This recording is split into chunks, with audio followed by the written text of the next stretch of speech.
tal amigos de Viernes de Transparencia? Muy buena tarde, bienvenidos. Hoy tenemos un invitado especial, Jorge Flores de Global Integrity, que nos visita desde Washington y nos va a hablar acerca del hackathon. Jorge, bienvenido, buenas tardes. Buenas tardes. Cuéntanos, por favor, antes de qué es el hackathon, ¿quiénes están involucrados en el hackathon? Bueno, esto es parte de un proyecto que venimos trabajando con GESOC, con el Instituto Nacional de Acceso a la Información, y acá en Veracruz con el IBAI y con el ORFIS, el órgano de fiscalización, y el Instituto de Acceso a la Información.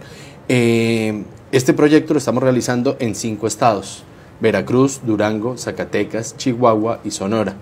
Y el trabajo consta de promover que haya una mayor transparencia en la información sobre el uso de los recursos públicos y cómo la gente puede hacer uso de esta información. ¿Por qué estos 5 estados? Estos 5 estados fueron seleccionados en diálogo con la Comisión Nacional de Gobierno Abierto, identificando lugares donde había experiencias de trabajo en temas de transparencia y de uso de información sobre los recursos públicos, y que también han venido trabajando en el proceso de co-creación local desde el INAI, que viene liderando el INAI en los estados del país.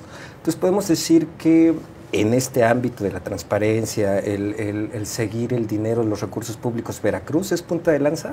Veracruz ha venido haciendo importantes esfuerzos.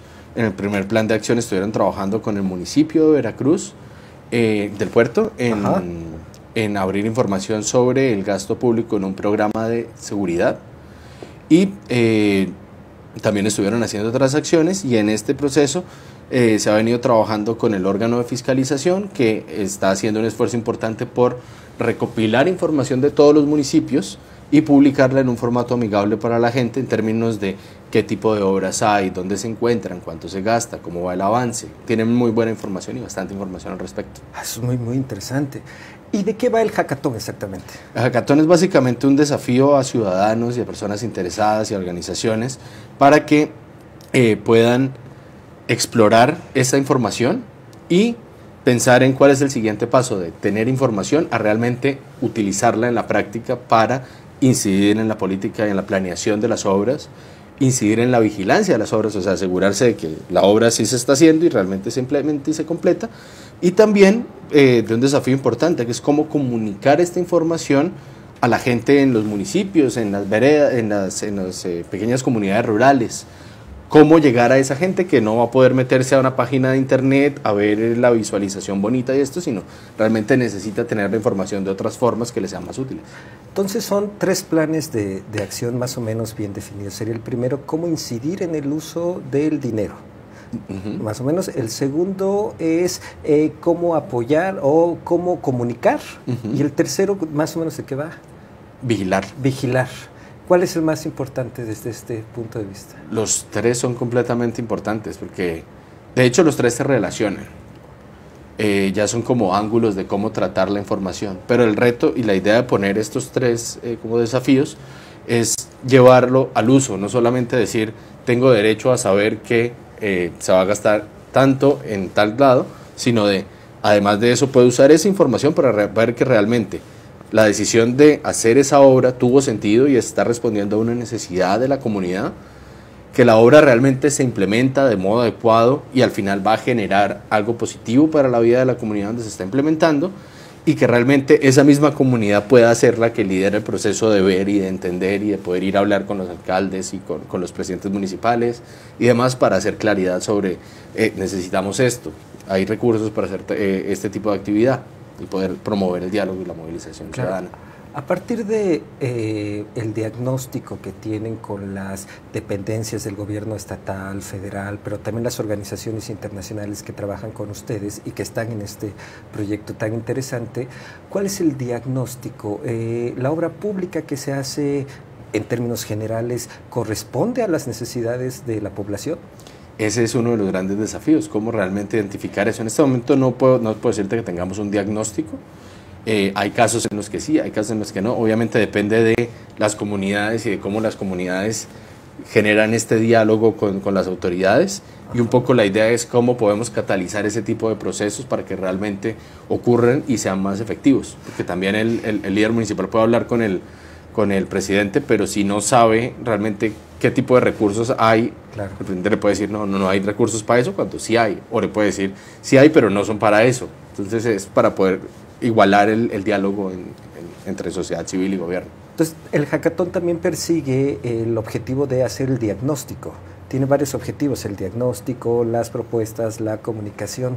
En este momento, como tal, diagnóstico, o no diagnóstico, digamos, línea base, lo que tenemos es que el trabajo que viene haciendo el órgano de fiscalización a través de la plataforma Conver, ya publica información cada año, como desde 2015 o 2014, de cerca de más de 10.000 obras que están ocurriendo en los municipios. En Veracruz. En Veracruz, en todos los municipios de Veracruz. O sea, tú puedes entrar a la plataforma y ver en el municipio de Acajete, en el 2016, qué se implementó y te dice, se gastó tantos recursos en acueducto y alcantarillado, tantos en vías, tantos en los demás temas, y puedes entrar a ver, en total se hicieron 35 obras, y las obras, puedes entrar a la obra y ver que cuándo empezó, cuándo terminó, cuál era la meta de la obra, si se cumplió o no.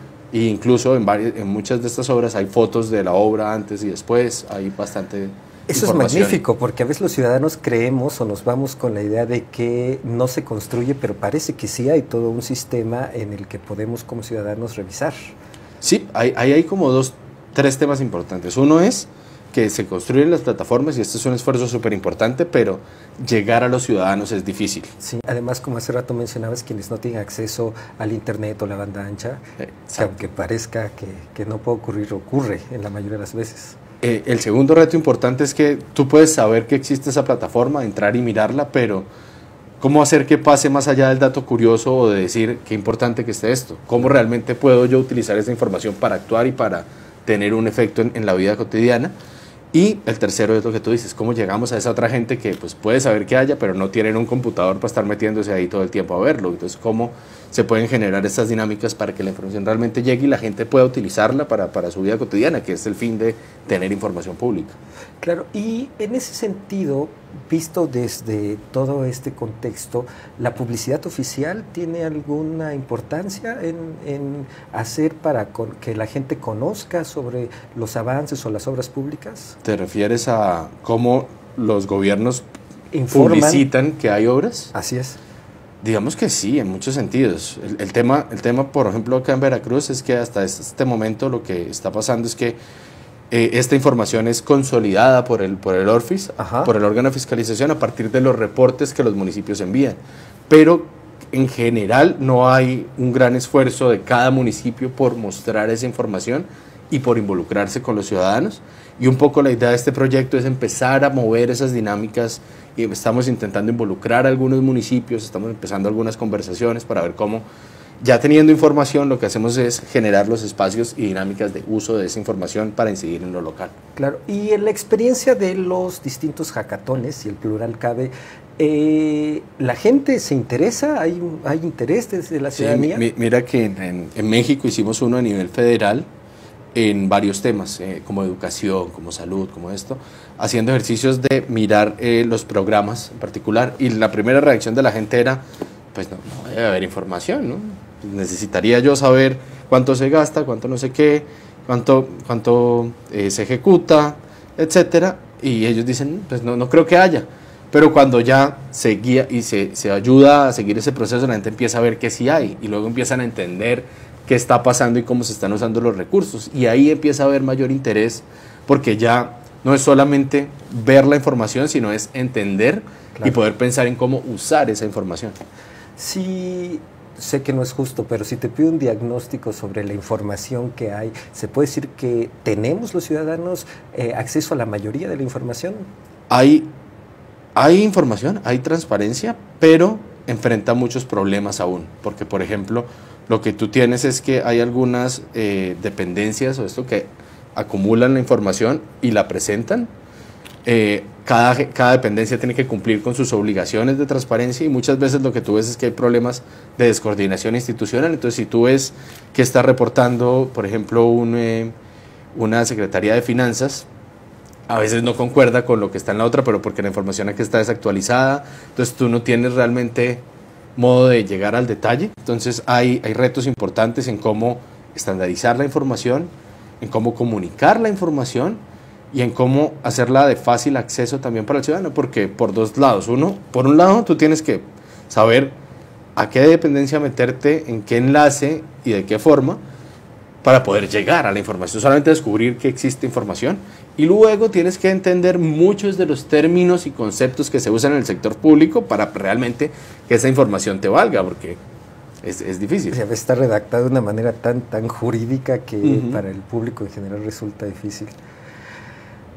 Visto desde esta perspectiva, a veces se le hace una crítica a la incidencia de la ciudadanía. Algunos que son críticos de este asunto cuestionan que la gente no siempre va a saber qué es lo mejor para la gente, o que uno va a proponer que pavimenten pero su calle. ¿Cuál sería la respuesta a esa crítica? Es que tiene que haber diálogo, porque el tema es, las personas van a hablar desde sus necesidades, el tema es cómo podemos realmente integrar, y por ejemplo, si alguien va a hablar de su calle y el otro también, bueno, ¿cómo organizamos la acción pública para que responda a estas necesidades? Porque el que es crítico puede decir que la otra persona no sabe, pero él también está hablando desde su interés y desde su visión. Entonces hay que promover el diálogo para que realmente pueda haber incidencia.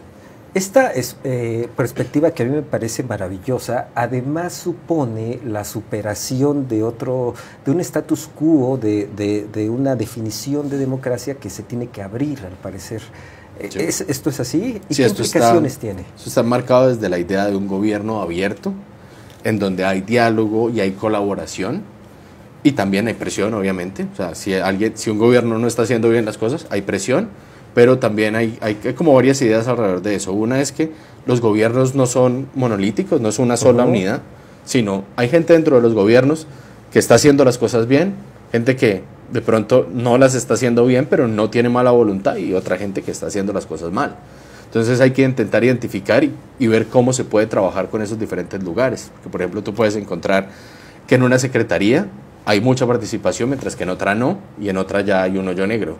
Entonces, eso es un lado, y el otro es también cómo dinamizar desde la ciudadanía, porque estos son años de que el gobierno no ha estado abierto, y tú tienes que entender que desde la ciudadanía hay desconfianza, hay apatía, y esto lleva tiempo superarlo. Eso implica ir haciendo acciones, ir construyendo confianza, ir construyendo como esa idea de que realmente se puede generar y promover un cambio.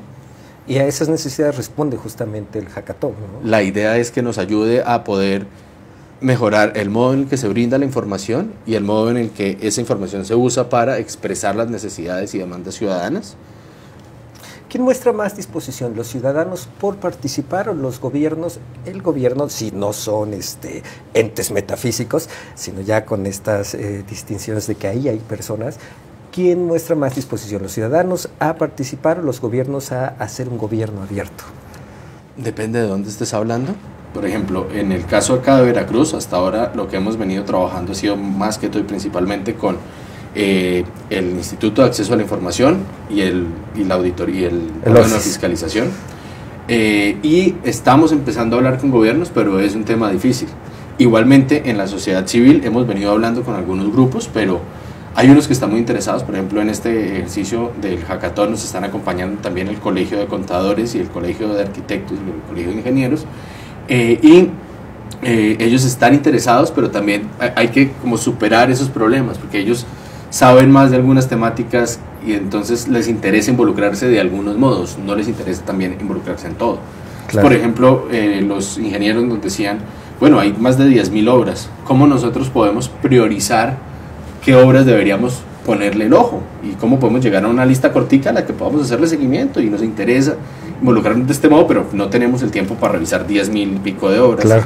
Entonces, un poco uno de los retos también que está aquí en el ejercicio es cómo podemos hacer ese tipo de priorización. ¿Y cómo se puede hacer una priorización a partir de las distintas obras, las necesidades de la gente, etcétera, etcétera? Digamos que en términos de la información que existe y de pensar en vigilancia, claro, tú puedes ver qué de esa información tiene sentido o qué no. Por ejemplo, rangos de obras, obras que estén más altas, obras que estén más bajas. Incluso se podría pensar en formas de categorizar las obras para que nos permita hacer análisis de información de esas 10.000 y pico para poder llegar a estas son unas que pueden estar en riesgo por donde están, por donde ocurren, quién las está implementando, por los tiempos. Hay diferentes formas de usar información para llegar a eso. Ahora lo que importa es cuál es el objetivo. Entonces, por ejemplo, lo que te digo, si priorizamos esto sería para ver cómo vigilar mejor las obras. Pero si estás pensando en planeación, de pronto lo que te funciona mejor puede ser saber cuánto está gastando este municipio en obras de acueducto y alcantarillado. Y ahora bien, un municipio con una situación similar está haciendo lo mismo. ¿Qué tipo de resultados se están obteniendo de esa inversión? Claro. Y ya con eso poder tener un diálogo y decir, no, pues mire, acá se está invirtiendo de este modo y están teniendo mejores resultados que acá, que no estamos llegando a lo que necesitamos. Al final de cuentas, la información es poder, ¿no? El uso de la información. El uso de la información. Solo está en la biblioteca. Claro, claro. Entonces hay que aprender a usar esa información. En este sentido, a partir de todo lo que nos has dicho, este uso de la información es una gran arma contra un problema que en México ha sido muy difícil y muy grave, que es el de la corrupción. Sí. ¿Cómo los ciudadanos podemos utilizar esto para eso? Pues mira que a nivel federal, por ejemplo, hay muchas iniciativas. Todas las investigaciones que han venido destapando todos los problemas, lo que han venido haciendo es indagando y entrando a mirar esa información, entrando a mirar los contratos, entrando a mirar y a entender las dinámicas de cómo el recurso termina en las manos que no debe y qué permite que eso pase. Y hay muchas organizaciones también que están trabajando en esto, tanto desde el ángulo de mejorar que haya información a través de índices, a través de trabajar con las agencias de gobierno para abrir información, como de utilizar esa información para identificar historias, para generar recomendaciones de política pública y para incidir en esas mismas decisiones. Es magnífico. Y en todo este historial que ya tienes, todo lo que conoces, ¿nos puedes dar algunos ejemplos, historias de éxito? ¿En qué? Sobre el manejo de la información, o por ejemplo, a partir de la información planear tal o cual obra, o hacer pública o hacer llegar a la gente la información, en ese tipo de cosas. Te doy experiencias de pronto internacionales. A ver. Digamos, en Nigeria hay unas organizaciones que hacen un trabajo muy interesante y lo que hacen es identificar proyectos clave en comunidades, irse a la dependencia de gobierno, a las dependencias de gobierno que están implementando ese programa o ese proyecto, recopilar esa información y luego ver cómo presentársela a los ciudadanos para que los mismos vecinos de esos programas y proyectos se interesen y hagan control al ejercicio de las obras y vean que la obra se completa en los términos adecuados y en la acción clara. Otra desde mi patria es que en Colombia, perdón. Sí, desde mi patria de Colombia, con información sobre contrataciones públicas abiertas, lo que ellos hicieron fue que en Bogotá hicieron una revisión de cómo se estaban comprando los elementos para la alimentación escolar en los colegios. Con eso identificaron que habían prácticas de aumentar los precios de las licitaciones a partir del sector privado, estaba aumentando los precios ficticiamente y eso estaba generando ineficiencias. Y al identificar este problema lo que hicieron fue reformar el modo en el que se compran los productos y introducir elementos de vigilancia en la distribución de esos productos en colaboración entre agencias, y esto ha llevado a que se mejore tanto ahorros y se pueda aumentar la cobertura de los programas de alimentación escolar, como para que realmente los niños reciban un mejor alimento más sano, más nutritivo, etc. En el ejemplo de Colombia es muy interesante porque se luchó contra la corrupción, pero además se les dio un mejor producto o servicio a los estudiantes, ¿no? Y en el otro ejemplo, lo que hay es una vinculación entre todos los actores del Estado, que es lo que al final se busca aquí. Me quedo con tu frase que has reformado el axioma de la información es poder, y es el uso de la información es poder. Muchas gracias. Amigos de Viernes de Transparencia, muchas gracias, los esperamos hasta la próxima y de nuevo nos quedamos con esto. El uso de la información es poder. Muchas gracias. Gracias a ti, hasta la próxima.